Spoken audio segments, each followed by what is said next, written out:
কৌশল্যা, কৈকেয়ী ও সুমিত্রা সুন্দর পুত্র জন্ম দিলেন।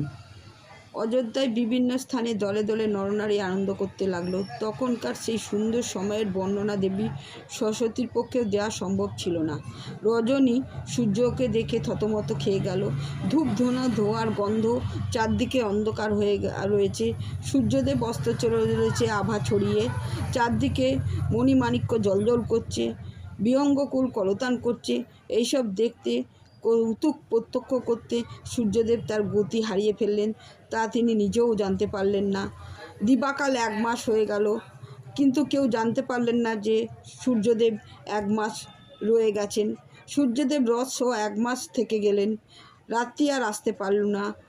সব দেবদেবী, নাগরাজ, অপ্সরা, গন্ধর্ব, মুনি, ঋষিরা নিজেদের পরম সৌভাগ্য ভেবে রামচন্দ্রকে দেখতে এলেন। মহাদেবও দেখতে এসেছিলেন অযোধ্যায় রামচন্দ্রকে। রাধে রাধে।